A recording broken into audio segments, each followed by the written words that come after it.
Good morning, everybody. Let me begin by thanking the team Providence, Dr. Matthew John and Dr. T. Tuman, for giving me the opportunity to talk on the 6th annual Thyroid Update. And it's my privilege to talk on the thyroid nodule debate.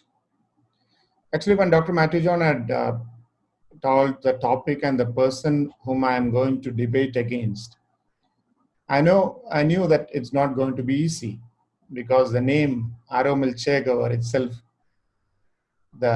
strikes the name of a famous warrior, which we all Malayalis know.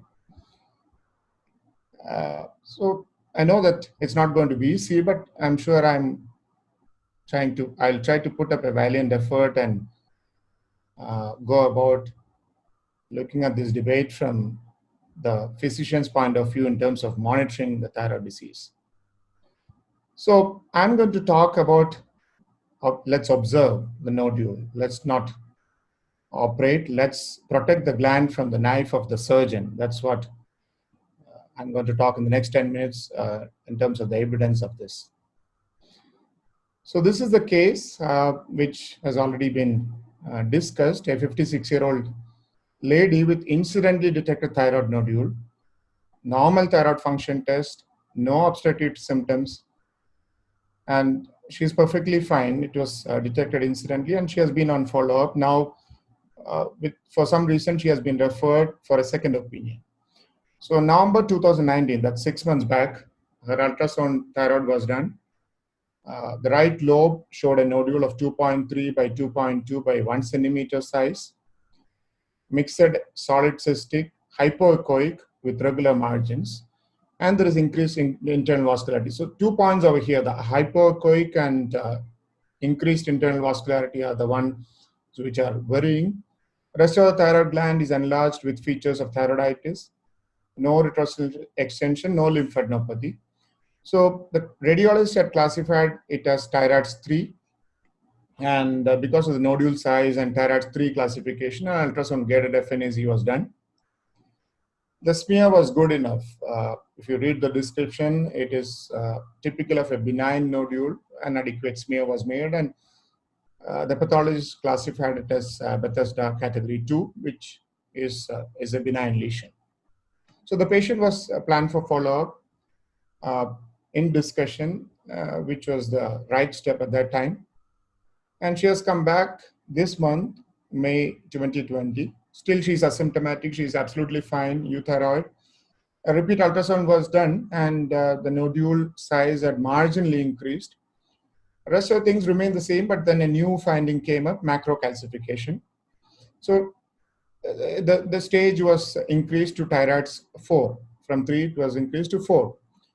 And this increase in nodule size and increase in thyroid score necessitated probably the treating doctor decided to do a biopsy, an FNAC, and adequate sample again, and it was Bethesda 2.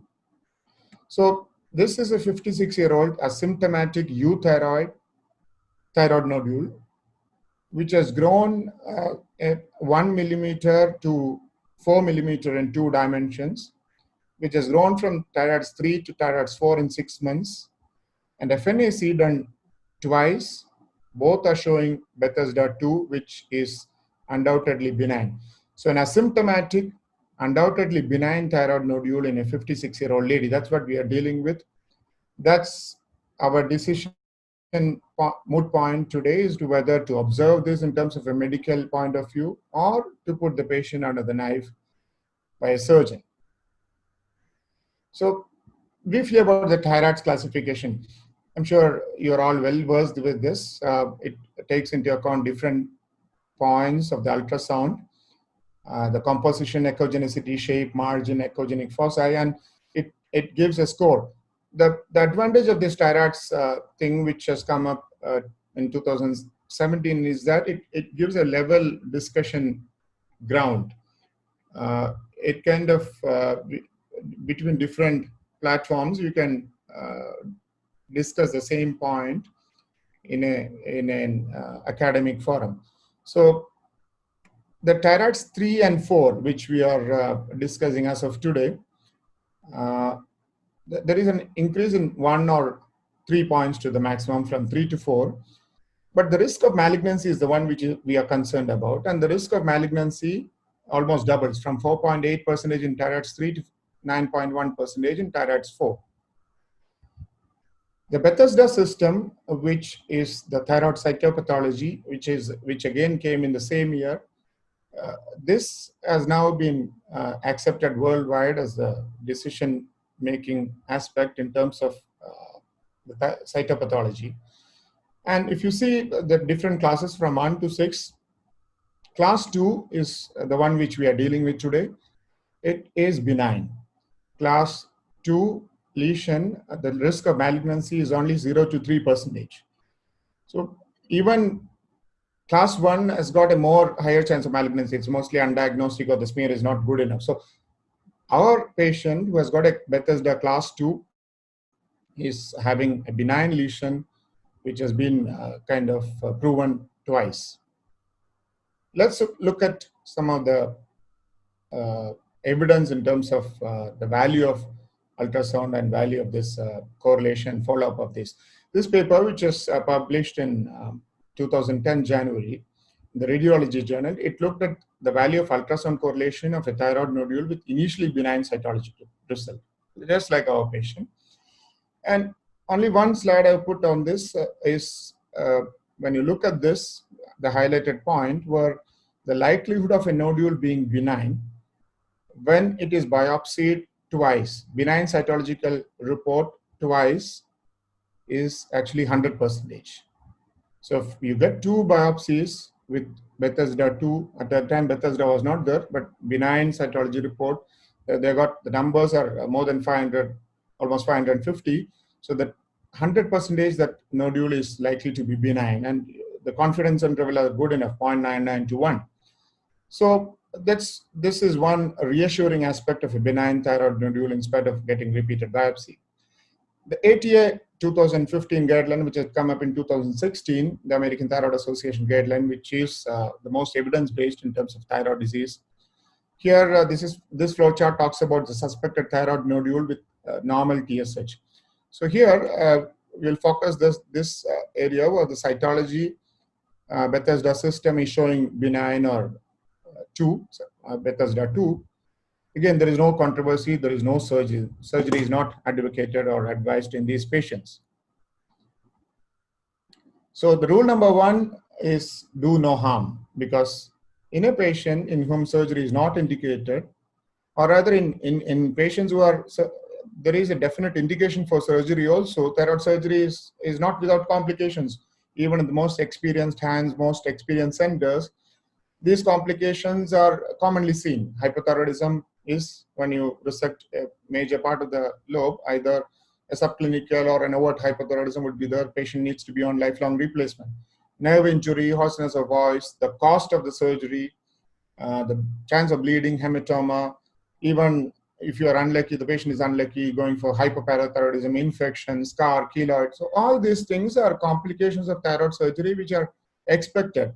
So do no harm in these patients when surgery is not indicated. So, but then why should we monitor? The discussion point in terms of, on my side is the importance of monitoring. So monitoring is done to identify nodular growth, again, potentially indicating a falsely benign nodule. So we are justified in reaspiration if the nodule is increased in size. Unchanged nodule, reaspiration is not warranted. And one of the reassuring points is that malignancy is rare even in benign nodules that have grown. So once you have got a biopsy of benign nodule, the chance of it being malignant, even if it's growing, is actually on the lower side. And cystic degeneration and hemorrhage are the most common causes of increasing sudden enlargement of the nodule. So, and this can be easily detected clinically and by ultrasound. Again, one very recent paper published this year in the British Journal of Medicine. It's a comprehensive review in terms of thyroid nodules, diagnostic evaluation based on cancer risk assessment. One slide on this. They've actually summarized how to go about monitoring these patients. So the latest of that is American College of Radiology ACR recommendation. they actually does not recommend monitoring frequency of less than 1 year, except in cases of proven cancer. So a benign nodule, you don't need to do an ultrasound less frequent than an year. So an year or more. Actually, for thyroid 3 lesion, they put ultrasound at 1, 3, and 5 years. 1 year, it's normal, then you got 3 years. So it's as safe as that. The European Thyroid Association also colludes with the same kind of evidence. The ACE, American Association of Clinical Endocrinology guideline 2016, again, with benign FNAC, they have asked for clinical follow-up. But if they have suspicious clinical ultrasound finding, repeat FNAC is recommended, just like it has been done in our case. The up-to-date review, which is, as the name suggests, is the most up-to-date in terms of a comprehensive decision management aspect, has put up their evidence-based guideline or evidence-based directive for Bethesda type 2 nodule, which has been updated as latest as in April 3rd, 2020, just last month. So type 2 or Bethesda type 2 nodule is usually followed up without surgery. Again, ultrasound monitoring at 12 to 24 months. If it's normal, you can be less frequent, 2 to 5 years. Repeat FNAC if you have got highly suspicious ultrasound features. So that's what done in this case. Small changes does not require repeat FNAC. Reassessment if there is substantial growth or appearance of suspicious ultrasound features or new symptoms attributed to a nodule. So then again, you are kind of expected to do a repeat FNAC. The last part, we should also look at the surgeon's aspect also. This is a very recent guideline published in the Annals of Surgery, the American Association of Endocrine Surgeons guideline for definite surgical management of thyroid disease. So there are certain indications for thyroidectomy in Bethesda 2 nodules also. One is these patients who have significant compressive symptoms. If the patient develops significant compressive symptoms, then you are right to go ahead with the surgery. But then always an imaging is needed, especially a cross-sectional imaging is needed to delineate whether the nodule is actually compressing.